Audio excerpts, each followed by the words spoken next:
ہم چاہتے ہیں کہ ہمارا بدن ہماری روح کے تابع ہو، اور خدا کا کلام کہتا ہے کہ دونوں میں کیا ہے؟ جنگ ہے. بدن اور روح کے درمیان یہ مخالف ہے ایک دوسرے کے. آپ نہیں چاہتے بدی کرنے پر آپ کی آنکھیں بدی کرتی ہیں. آپ گناہ نہیں کرنا چاہتے پر آپ کے ہاتھ گناہ کرتے ہیں. آپ برائی کی طرف نہیں جانا چاہتے پر آپ کے قدم آپ کو برائی کی طرف لے جاتے ہیں. آپ جھوٹ نہیں بولنا چاہتے پر آپ اسے جھوٹ بولنا چاہتا ہے. آپ بدی سے نفرت کرتے ہیں پر بدی آپ سے ہو جاتی. اس کا مطلب ہے کہ کوئی اور چیز ہمارے درمیان ہے جو ہم سے سب کچھ کرواتی ہے. اس کا نام کیا ہے؟ اس کا نام کیا ہے؟ یہ ہاں لگتا ہے آپ. اس کا نام گناہ ہے. ابلیس کچھ نہیں کر سکتا جب تک آپ نہ چاہیں. ابلیس تب تک کچھ نہیں کرے گا جب تک خدا آپ کی زندگی میں ہے. جب آپ کی زندگی میں گناہ ہوگا تو سب کچھ آسان کر دے گا ابلیس آپ کے لیے. بے شک. سو یہ جنگ جو آپ لڑتے ہیں یہ کبھی نہ ختم ہونے والی جنگ ہے. ہمارے دماغ میں یہ جنگ چھڑی رہتی ہے اور ہم اس سے گھبراتے رہتے ہیں پر یہ ختم نہیں. سو ہم ایسے دور میں ہیں جہاں بدی کا اتنا زور ہے. سندور مورا میں تو صرف لوط تھا تو میرے خیال میں اس جہاں میں ایک بھی نہیں ہے. جب خدا نے کہا اگر 5 شخص وہاں پہنچ تو میں کیا کروں گا؟ معاف کر دوں. کیا کروں گا میں؟ معاف کر دوں. کیا کروں گا میں؟ معاف کر دوں. کیا ہم ہاتھ اٹھا کے بول سکتے ہیں کیا کروں گا میں؟ معاف کروں گا.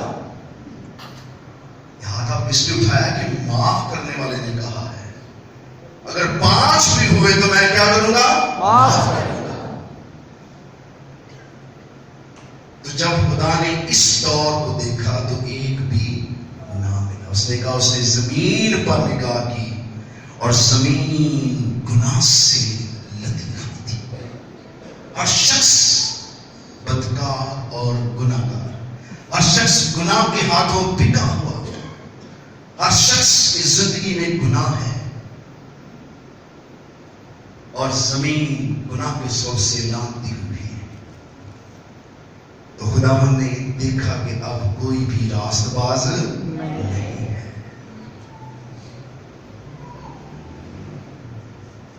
سو اس نے جب آسمان سے نگاہ کی تو کوئی بھی بشر اس کے حضور راست باز نہ ٹھہرا.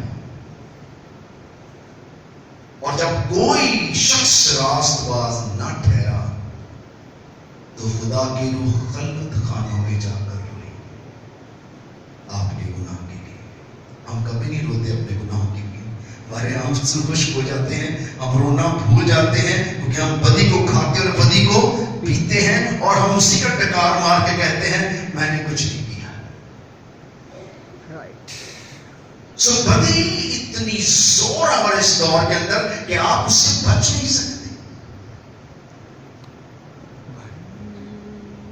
یہ پوری فضا کے اندر ایسی تاثیری قوتیں ہیں کہ آپ کے کان بند کر دیتے ہیں تاکہ آپ خدا کی آواز کو نہ سنیں. آپ ایسے بہت لوگ یہاں بیٹھے ہیں پر وہ نہیں سن رہے. اس لیے خدا کا کلام کہتا ہے وہ کان تو رکھتے ہیں پر سنتے نہیں ہے، وہ آنکھ تو رکھتے ہیں پر دیکھتے نہیں ہیں. سو ہم سب کے دل گناہ نے سخت کر دیے. اسے کلام کا تھوڑا ہی سیدھا کر سکتا ہے. ہاللیلویہ. خدا کے کلام میں کیا ہے؟ تیرا کلام کیا ہے؟ ہتھوڑا ہے. اس سے ہم چٹانوں کو کھیڑ دیتے ہیں. ہاللیلویہ ہاللیلویہ ہاللیلویہ ہاللیلویہ. ہاللیلویہ. سو بدی کا ایسا زور ہے کہ آپ خود سے بچ نہیں سکتے.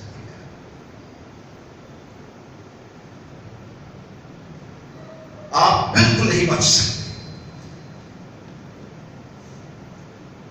میں آج نیا کلام شروع کرنا چاہتا تھا پر خدا کے روح نے کہا کہ نہیں، ابھی لوگوں نے سیکھا نہیں ہے اور جب تک وہ فتح نہ پائیں گے اس کلام کو جاری رکھیں گے کیونکہ فتح ہو چکی ہے. ہاللیلویہ ہاللیلویہ.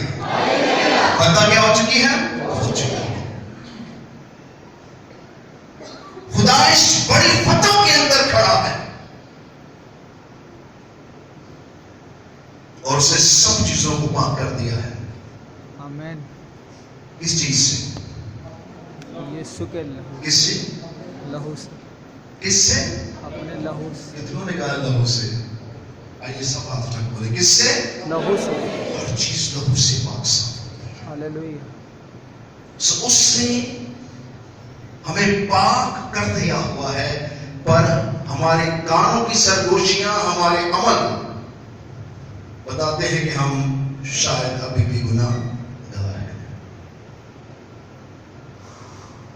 خدا چاہتا ہے کہ ہم اس گہری بات کو بڑے آسان طریقے سے سمجھ لیں، تاکہ ہم خدا کے تخت کے سامنے جا سکیں. کتنے لوگ خدا کے تخت کے سامنے جانا چاہتے ہیں؟ ہاللویہ. کتنے لوگ؟ آئیے پاک خدا کے لیے ضرور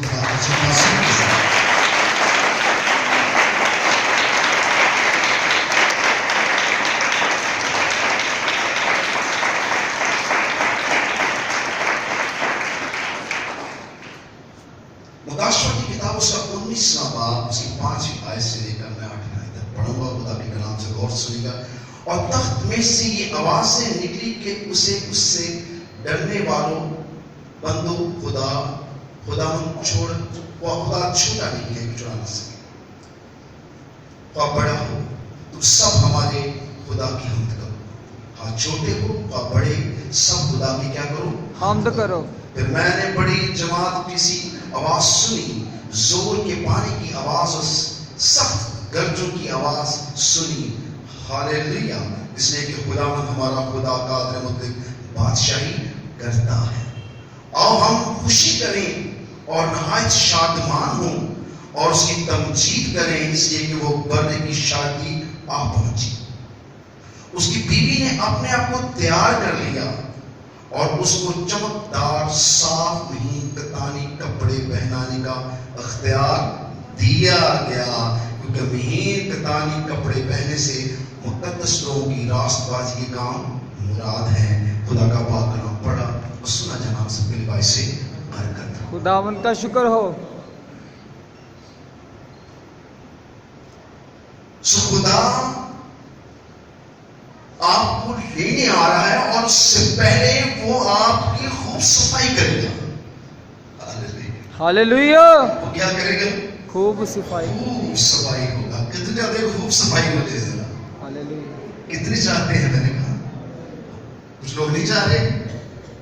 آئیے بلند ہاتھوں سے اپنے آپ کو خدا کے سپرد کریں. میں نے کہا آپ کچھ نہیں کریں گے، جو بھی کرے گا خدا کا روح کرے گا اور خدا کا کلام کرے گا. اسے کرنے دیں. صرف آپ اپنے آپ کو دے دیں. خدا جب کلام کرتا ہے تو وہ سکھاتا ہے اور بتاتا ہے کہ تم کس طرح بچو. خدا نے آپ کے لیے منصوبہ رکھا ہے. اس نے جب زمین پر نکالا تو کوئی بھی ایک بھی راستہ نہیں تھا، کیونکہ سب نے گناہ کیا اور خدا کے جلال سے محروم تھے. یعنی خدا اپنے جلال میں ان کو داخل کرنا چاہتا ہے جو خدا کے جلال سے محروم ہے. اور اس کی ذات کا پرتو، اس کے جلال کا پرتو کون ہے؟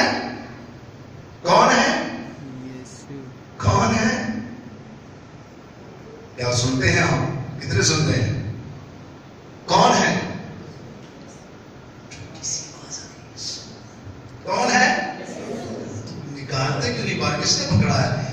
جی کس کون ہے؟ یسوع. کون؟ کیا ہم بلند آواز کے ساتھ بلند ہاتھوں سے بول سکتے کون ہے وہ؟ یسوع. اس پوری کائنات میں انبیاءوں کا ڈھیر لگا ہے اور کوئی بھی گناہ کی قربانی کے لیے نہیں آیا ہے. ہاللویہ. کسی نے گناہ کی معافی کے لیے اپنی جان نہیں دی ہے.